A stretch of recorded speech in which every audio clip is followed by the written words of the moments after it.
Hi అండి, నమస్తే. Welcome back to another vlog in Shannu's kitchen.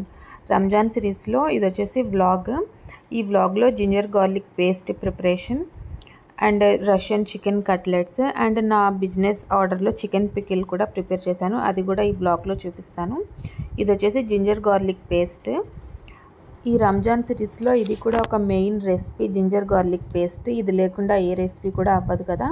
So ఇక్కడైతే నేను జింజర్ గార్లిక్ పేస్ట్ అయితే ప్రిపేర్ చేస్తున్నాను, అల్లం వెల్లుల్లి పేస్ట్. ఈ అల్లం వెల్లుల్లి పేస్ట్ ప్రిపేర్ చేసుకోవడానికి నేను ఇక్కడ కేజీ అల్లం తీసుకున్నాను. ఒక కేజీ అల్లంకి హాఫ్ కేజీ వరకు వెల్లుల్లి తీసుకున్నాను. మేము ఎప్పుడు చేసినా ఇదే క్వాంటిటీతో ప్రిపేర్ చేసుకుంటాము. ఈ అల్లం వచ్చేసి ఎర్ర అల్లం. 1కి 4 సార్లు బాగా కడిగితేనే మనకి ఆ మట్ట అనేది అంతా పోతుంది. బాగా కడిగి ఒక 1 అవర్ పాటు చిల్లుల గిన్నెలో వేసి అల్లం వెల్లుల్లి శుభ్రం చేసుకున్న వాటర్ అంతా పోయేదాకా 1 అవర్ పాటు చిల్లుల గిన్నెలో వేసి పెట్టుకున్నాను. 1 అవర్ తర్వాత నేను ఎప్పుడు ఇలా చిన్న జార్లోనే గ్రైండ్ చేసుకుంటాను. చిన్న జార్లో వేస్తేనే అంత మంచిగా గ్రైండ్ అవుతుంది. పెద్ద జార్లో వేస్తుంటే అడుగున కొంచెం ముక్కలుగా మిగిలిపోతున్నాయి. అందులో కొంచెం ఉప్పు యాడ్ చేసి గ్రైండ్ చేసుకుంటాను. వాటర్ యాడ్ చేయను, జస్ట్ కొంచెం ఉప్పు మాత్రమే యాడ్ చేసుకుంటాను, అది కూడా స్టోర్ ఉండడానికి. ఇప్పుడు ఇది వచ్చేసి మాకు 1 మంత్ వరకు స్టోర్ ఉంటుంది. అయిపోయిన వెంటనే మళ్ళీ తీసుకొచ్చి ఇలానే గ్రైండ్ చేసి పెట్టుకుంటాము. ఇంక ఇందులో పసుపు కానీ ఆయిల్ కానీ ఇవేమీ యాడ్ చేయం మేము. జస్ట్ కొంచెం ఉప్పు వేసి ఇలా స్టోర్ చేసుకుని ఫ్రిడ్జ్లో పెట్టేసుకుంటాము. అదండి జింజర్ గార్లిక్ పేస్ట్ రెసిపీ. ఇంక ఇది వచ్చేసి ఆఫ్టర్నూన్ టైమ్ పిల్లలు స్కూల్ నుంచి వచ్చేసరికి కట్లెట్స్ ప్రిపేర్ చేద్దామని చెప్పేసి ఒక ప్యాన్లో బోన్లెస్ చికెన్ తీసుకున్నాను, హాఫ్ కేజీ. అందులో కొంచెం ఉప్పు, పెప్పర్ అండ్ కొంచెం అల్లం వెల్లుల్లి పేస్ట్ వేసుకొని ఒక గ్లాస్ వాటర్ వేసుకొని బాయిల్ చేసుకుంటున్నాను. ఈ విధంగా చికెన్ బాయిల్ చేసుకుని మనం ఎన్ని రోజులైనా స్టోర్ చేసుకోవచ్చు. ఒక 20 డేస్ వరకు స్టోర్ చేసుకొని చిన్న చిన్న రెసిపీస్, ఇఫ్తార్ రెసిపీస్, ఈవినింగ్ స్నాక్స్ రెసిపీస్ అలా చేసుకోవచ్చు. ఈ విధంగా చికెన్ని బాయిల్ చేసుకొని షెడ్ చేసుకొని పెట్టుకుంటాను. ఎప్పుడు కావాలంటే అప్పుడు మనం ఈవినింగ్ స్నాక్స్ రెసిపీస్ అలా తయారు చేసుకోవచ్చు. ఇంక ఇది వచ్చేసి పక్కన boneless chicken pickle order half KG boneless chicken pickle order అయితే వచ్చింది. ఆర్డర్ చిన్నదైనా పెద్దదైనా చాలా క్వాలిటీగా ప్రిపేర్ చేస్తాము. ఈ బోన్లెస్ చికెన్ ప్రిపేర్ చేసుకోవడానికి ఫస్ట్ ఈ చికెన్ని బాగా క్లీన్ చేసి వాటర్ అంతా పోయేదాకా చిల్లు గిన్నెలో వేసుకొని అందులో కొంచెం ఉప్పు, పసుపు, 1 టీ స్పూన్ నూనె కలుపుకొని అరగంట పాటు మ్యారినేట్ చేసుకొని పెట్టుకున్నాను. అరగంట తర్వాత ఈ విధంగా ప్యాన్లో వేసుకొని వాటర్ మొత్తం అబ్జర్వ్ అయ్యేంత వరకు ఉడికించుకోవాలి. ఈ కట్లెట్స్ కోసం ప్రిపేర్ చేసే బోన్లెస్ చికెన్లో కూడా వాటర్ మొత్తం అబ్జర్వ్ అయ్యేంత వరకు ఉడికించుకోవాలి. ఇది వచ్చేసి పికిల్లోని వాటర్ మొత్తం ఈ విధంగా ఇంకిపోయింది. ఈ వాటర్ ఎక్కడా తడి లేకుండా కొంచెం ఈ పీస్ అనేది రెడ్డిష్ వచ్చేంత వరకు మనం ఫ్రై చేసుకోవాలి. అలాంటప్పుడే మనకి పికిల్ అనేది ఎక్కువ రోజులు నిల్వ ఉంటుంది. సో ఈ విధంగా ఎక్కడ వాటర్ లేకుండా ఫ్రై చేసుకొని పక్కన పెట్టుకున్నాను. ఇప్పుడు ఈ కట్లెట్ కోసం బాయిల్ చేసిన చికెన్ కూడా చాలా వరకు 90% వరకు బాయిల్ అయిపోయింది. కాస్త వాటర్ కూడా అబ్జర్వ్ చేసిన తర్వాత స్టవ్ ఆఫ్ చేసేసుకుని ఈ చికెన్ని కొంచెం చల్లారనివ్వాలి. ఈ చికెన్ చల్లారిన తర్వాత ఈ విధంగా చేత్తోనే మనం ఈ చికెన్ మొత్తాన్ని ఇలా విడదీయాలి. చిన్న చిన్న షెడ్స్ లాగా చేసుకోవాలి. ఈ విధంగా ప్రిపేర్ చేసుకుని మనం ఒక 20 డేస్ వరకు చికెన్ని ఫ్రిడ్జ్లో స్టోర్ చేసుకోవచ్చు. డబ్బాల్లో వేసుకొని కానీ జిప్లాక్ కవర్స్లో కానీ ఈ విధంగా వేసుకొని స్టోర్ చేసుకుంటే ఈవినింగ్ టైం ఎప్పుడు కావాలంటే అప్పుడు పిల్లలకి స్నాక్స్ లాగా చేసి పెట్టవచ్చు. చికెన్ మొత్తాన్ని ఈ విధంగా షెడ్స్ లాగా విడదీసుకొని పెట్టుకున్నాను. ఇప్పుడు ఇందులో నేను హాఫ్ క్వాంటిటీ మాత్రమే యూస్ చేస్తున్నాను. మిగతా హాఫ్ క్వాంటిటీ వచ్చేసి ఫ్రిడ్జ్లో స్టోర్ చేసుకుంటున్నాను. ఇది వచ్చేసి మెజరింగ్ కప్లో ఫస్ట్ కప్పు. ఆ కప్తోనే ఇప్పుడు చికెన్వి రష్యన్ కట్లెట్స్ అయితే ప్రిపేర్ చేస్తాను. మిగతా వచ్చేసి ఈ డబ్బాలో పెట్టుకొని స్టోర్ చేసుకుంటున్నాను. ఇంకో రోజు ఇంకో రెసిపీ కోసం వాడచ్చు. మీరు కూడా బోన్లెస్ చికెన్ తెచ్చుకొని ఈ విధంగా స్టోర్ చేసుకొని పెట్టుకోండి. 15 to 20 డేస్ అయితే ఈజీగా వాడచ్చు. ఇప్పుడైతే చికెన్ పికిల్ కోసం మసాలాలను ఫ్రై చేస్తున్నాను. ఇవి ఎప్పటికప్పుడు ఫ్రెష్గా మసాలాని ప్రిపేర్ చేస్తాము. ముందే ఎక్కువగా క్వాంటిటీలో ప్రిపేర్ చేసి పెట్టుకోము. ఎప్పుడు ఆర్డర్ వస్తే అప్పుడే అల్లం వెల్లుల్లి పేస్ట్ కానీ మసాలాలు కానీ ఫ్రెష్గా ప్రిపేర్ చేస్తాము. అందుకోసం ఈ మసాలాలన్నీ ఫ్రై చేసుకుంటున్నాను. ఈ ఫ్రై చేసుకొని మిక్సీలో గ్రైండ్ చేసుకుంటాను మెత్తగా. అన్ని క్వాంటిటీ ప్రకారం మెజరింగ్ ప్రకారం మాత్రమే తీసుకుంటాము. అప్పుడే మనకి పికిల్ అనేది టేస్ట్ బాగుంటుంది, ఎక్కువ రోజులు స్టోర్ కూడా ఉంటుంది. ఈ ఆయిల్ కూడా మెజరింగ్ ప్రకారమే తీసుకుంటాను. 1/2 kg చికెన్కి ఒక 1/4 kg ఆయిల్ అయితే సరిపోతుంది. ఇది వచ్చేసి వేరుశనగ నూనె, మిగతా ఏ నూనె వాడము, వేరుశనగ నూనె మాత్రమే పికిల్స్కి వాడతాము.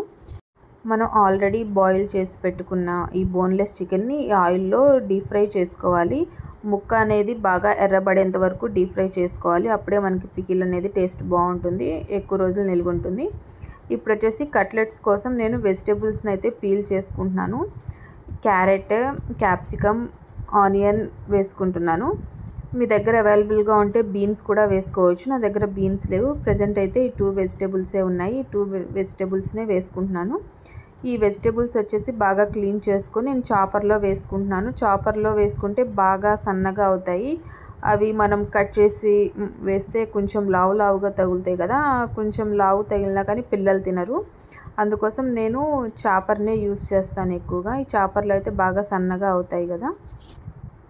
ఆనియన్స్ని కూడా ఇందులోనే వేసుకొని చాప్ చేసుకుంటున్నాను. ఇప్పుడు ఒక ప్యాన్ తీసుకొని అందులో కొంచెం ఆయిల్ వేసుకున్నాను. ఆయిల్ కొంచెం హీట్ అయ్యాక మనం చాప్ చేసుకొని పెట్టుకున్న అన్ని రకాల వెజిటేబుల్స్ని ఈ ఆయిల్లో వేసుకోవాలి. ఇప్పుడు ఈ వెజిటేబుల్స్ అనేవి తొందరగా మగ్గడానికి ఇందులో కొంచెం సాల్ట్ అండ్ కొంచెం పెప్పర్ పౌడర్ వేసుకుంటున్నాను. ఇప్పుడు ఒకసారి బాగా కలుపుకొని మూత పెట్టి ఒక 10 నుంచి 15 నిమిషాల పాటు ఉడకనివ్వండి.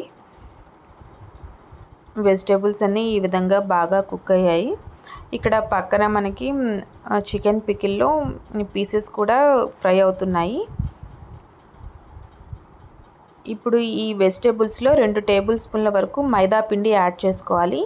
ఫ్లేమ్ అనేది తగ్గించండి. లో ఫ్లేమ్లో పెట్టి 2 టేబుల్ స్పూన్లు మైదా యాడ్ చేసుకోండి. ఈ మైదా కొంచెం పచ్చిదనం పోయేంత వరకు ఒక 2 నిమిషాల పాటు ఉడికించుకొని ఇప్పుడు ఇందులో కొన్ని వాటర్ యాడ్ చేసుకోండి. మీ దగ్గర పాలు ఉంటే కనుక పాలైనా యాడ్ చేసుకోవచ్చు. నా దగ్గర పాలు అవైలబుల్గా లేవు, అందుకని నేను వాటర్ యాడ్ చేసుకున్నాను. వాటర్ యాడ్ చేసుకొని 1 నిమిషం పాటు కుక్ చేసుకున్న తర్వాత మనం ఆల్రెడీ బాయిల్ చేసి ష్రెడ్ చేసి పెట్టుకున్న చికెన్ని వేసేసుకోవాలి. అదేవిధంగా 2 పొటాటోస్ని కూడా బాయిల్ చేసుకొని స్మాష్ చేసుకొని వేసుకోవాలి. ఈ మొత్తాన్ని బాగా కలుపుకోవాలి. వెజిటేబుల్స్, చికెన్, పొటాటోస్ ఈ మొత్తం బాగా కలిసిపోవాలి. ఇప్పుడు ఇందులో కొన్ని మసాలాలు అయితే యాడ్ చేసుకోవాలి. కొంచెం ఉప్పు అయితే యాడ్ చేస్తున్నాను. నేను ఆల్రెడీ చికెన్లో, వెజిటేబుల్స్లో కూడా సాల్ట్ యాడ్ చేశాను. సాల్ట్ అయితే చూసి యాడ్ చేసుకోండి. అదేవిధంగా కొంచెం రెడ్ చిల్లీ పౌడర్ యాడ్ చేసుకున్నాను. చిల్లీ ఫ్లేక్స్ కూడా యాడ్ చేసుకోవచ్చు, అది పూర్తిగా మీ optional. Chilli powder and salt బాగా కలిసేటట్టుగా ఒక 2 నిమిషాల పాటు బాగా కలుపుకోండి. కొంచెం స్టిక్కీగా ఉంటుంది, సో మనం బాగా జాగ్రత్తగా కలుపుకోవాలి, లేకపోతే మిక్స్ అవ్వదు. ఈ విధంగా బాగా కలుపుకొని స్టవ్ ఆఫ్ చేసేసుకోండి. స్టవ్ ఆఫ్ చేసేసుకొని కొంచెం చల్లారనివ్వండి ఈ మిశ్రమాన్ని. ఇక్కడ చికెన్ పికిల్ కూడా బాగా ఫ్రై అయ్యింది. ఈ విధంగా గోల్డ్ కలర్లో వచ్చేంత వరకు ఫ్రై చేసుకోవాలి. అప్పుడే మనకి పికిల్ అనేది ఎక్కువ రోజులు నిల్వ ఉంటుంది. ముక్క మెత్తగా వైట్ కలర్గా ఉంటే కనుక మనకి పికిల్ ఎక్కువ రోజులు స్టోర్ ఉండదు. సో ఇప్పుడు ఈ పీసెస్ మొత్తాన్ని తీసి పక్కన పెట్టేసుకుంటున్నాను. ఇప్పుడు ఇందులో జింజర్ గార్లిక్ పేస్ట్ వేసుకుంటున్నాను. ఇది కూడా కొలతల ప్రకారమే తీసుకొని అప్పటికప్పుడు ఫ్రెష్గా నూరి ప్రిపేర్ చేస్తున్నాను. ఈ జింజర్ గార్లిక్ పేస్ట్ వేయగానే ఆయిల్ కొంచెం ఈ విధంగా బబుల్స్ లాగా వస్తాయి. ఈ బబుల్స్ మొత్తం తగ్గేంత వరకు మనం ఉడికించుకోవాలి. అప్పుడే మనకి పచ్చివాసన పోయినట్టు లెక్క. ఈ విధంగా కొంచెం బబుల్స్ తగ్గిన తర్వాత ఇప్పుడు ఇందులో మిగతా మసాలాలు అయితే యాడ్ చేసుకోవాలి. ఈ ప్రాసెస్ మొత్తం లో ఫ్లేమ్లో పెట్టి చేసుకోవాలి. ఇప్పుడు ఇందులో కొన్ని కరివేపాకు వేసుకోండి. ఈ కరివేపాకు కూడా ఎక్కడా తడి లేకుండా శుభ్రంగా కడిగి ఆరబెట్టి వేసుకోవాలి. వాటర్ అనేది అస్సలు తగలకూడదు. ఇప్పుడైతే ఇందాక మనం ఫ్రై చేసి పెట్టుకున్న మసాలా పొడి వేసుకోవాలి, ఉప్పు వేసుకోవాలి, కారం వేసుకోవాలి. ఇవన్నీ కొలతల ప్రకారమే వేసుకోవాలి. ఇవన్నీ వేసుకున్న తర్వాత ఇప్పుడు మనం ఫ్రై చేసి పెట్టుకున్న చికెన్ని కూడా వేసుకొని ఇప్పుడు ఇందులో వెల్లుల్లి వేసుకోవాలి. ఒక 20 రెబ్బల వరకు వెల్లుల్లి వేసుకోండి. పికిల్ తినేటప్పుడు టేస్ట్ అయితే బాగుంటుంది. ఇవన్నీ ఒకసారి బాగా కలుపుకొని ఇప్పుడు స్టవ్ ఆఫ్ చేసేసుకొని పక్కన పెట్టేసుకోండి. ఇంకా ఉప్పు కారం మసాలాలు వేసాక ఇంకెక్కువసేపు మనం ఉడికించకూడదు. ఇప్పుడు మూత పెట్టేసి పక్కన పెట్టేసుకోండి. అంతేనండి, చికెన్ పికిల్ రెడీ. కొంచెం చల్లారాక నిమ్మరసం అయితే యాడ్ చేసుకోవాలి. ఇప్పుడు ఈ కట్లెట్స్ కోసం ఈ రష్యన్ కట్లెట్స్ వచ్చేసి పైన కోటింగ్ ఈ సన్నని సేమియాతో ప్రిపేర్ చేస్తారు. ఇక్కడ ఈ కట్లెట్ పైన కోటింగ్ కోసం మైదా ఫ్లోర్ అయితే తీసుకుంటున్నాను. ఇక్కడ నేను మైదాను కొంచెం అందులో ఉప్పు పెప్పర్ వేసి తీసుకుంటున్నాను. మీరు ఎగ్ అయినా తీసుకోవచ్చు. ఈ మైదాలో డిప్ చేసి అప్పుడు ఈ సేమియా కోటింగ్ అయితే ఇవ్వాలి. ఈ సేమియా కోటింగ్ ఇస్తేనే దాన్ని రష్యన్ కట్లెట్ అంటారు. ఇప్పుడు ఈ మిశ్రమాన్ని ఒకసారి బాగా కలుపుకోవాలి. ఈ విధంగా బాగా కలుపుకుంటే మనకి అన్ని వెజిటేబుల్స్, చికెన్, పొటాటోస్ అన్నీ బాగా కలిసిపోతాయి. ఇప్పుడు వీటిని ఈ విధంగా కట్లెట్స్ లాగా ప్రిపేర్ చేసుకోవాలి. షేప్ అనేది మీ ఇష్టం, రౌండ్ అయినా చేసుకోవచ్చు, ఓవెల్ అయినా చేసుకోవచ్చు, ఎలాగైనా చేసుకోవచ్చు. ఇప్పుడు ఈ మిశ్రమాన్ని ఫస్ట్ ఆ మైదా బ్యాటర్లో డిప్ చేసి ఆ తర్వాత ఈ విధంగా సేమియా మొత్తాన్ని అద్దేలా అంటించుకోవాలి. అంతేనండి, చాలా సింపుల్గా రష్యన్ కట్లెట్ అయితే రెడీ. ఈ విధంగా చేసుకుని మనం ఫ్రిడ్జ్లో అయినా స్టోర్ చేసుకోవచ్చు. ఒక జిప్లాక్ కవర్లో కానీ ఒక ప్లాస్టిక్ డబ్బాలో కానీ ఎందులో అయినా పెట్టుకొని స్టోర్ చేసుకుంటే ఒక 15 days వరకు స్టోర్ ఉంటాయి. అన్ని కట్లెట్స్ని ఈ విధంగా మైదా బ్యాటర్లో ఒకసారి దానిపైన కోటింగ్ ఈ సేమియా వచ్చేటట్టుగా రెడీ చేసుకొని పెట్టుకోవాలి. మీ దగ్గర సేమియా అవైలబుల్గా లేకపోతే బ్రెడ్ క్రమ్స్ అయినా తీసుకోవచ్చు, కార్న్ ఫ్లేక్స్ అయినా తీసుకోవచ్చు, ఏవైనా తీసుకోవచ్చు. ఇప్పుడు వచ్చేసి దీన్ని డీప్ ఫ్రై చేయొచ్చు, షాలో ఫ్రై కూడా చేయొచ్చు. నేనైతే ఇక్కడ షాలో ఫ్రై చేస్తున్నాను. ఒక 2 నుంచి 3 టేబుల్ స్పూన్ల వరకు ఆయిల్ తీసుకుంటున్నాను. ఆయిల్ హీట్ అయ్యాక ఇక్కడ 1 by 1గా ఈ కట్లెట్స్ని అయితే వేసుకొని ఒక 2 వైపులా మంచి గోల్డెన్ కలర్ వచ్చేంత వరకు ఫ్రై చేసుకోవాలి. అది కూడా మీడియం ఫ్లేమ్ మీద. ఫ్లేమ్ ఎక్కువగా పెడితే లోపల పచ్చిగాను పైన క్రిస్పీగాను అవుతుంది. సో మీడియం ఫ్లేమ్ మీదే నెమ్మదిగా ఫ్రై చేసుకోవాలి. ఇది ఇఫ్తార్ రెసిపీగా యూజ్ చేసుకోవచ్చు. పిల్లలకి స్కూల్ నుంచి రాగానే ఈవినింగ్ స్నాక్స్ లాగా పెట్టొచ్చు. సాస్తో డిప్ చేసుకుని తింటే టేస్ట్ అయితే చాలా బాగుంటాయి. ఇందులో వెజిటేబుల్స్, చికెన్ అంతా హెల్తీ వర్షనే కాబట్టి తప్పకుండా ఒకసారి ట్రై చేయండి. మీ పిల్లలకి తప్పకుండా నచ్చుతుంది. ఈ విధంగా 2 వైపులా మంచి గోల్డెన్ బ్రౌన్ కలర్ వచ్చిన తర్వాత ప్లేట్లోకి తీసేసుకోండి.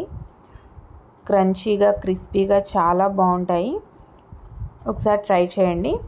ఇంక ఇప్పుడు వచ్చేసి చికెన్ పికిల్లో కూడా చల్లారిన తర్వాత నిమ్మరసం అది కలిపి స్టోర్ చేశాను. ఈ పికిల్ అనేది గాజు బౌల్లో అయితే నేను స్టోర్ చేశాను.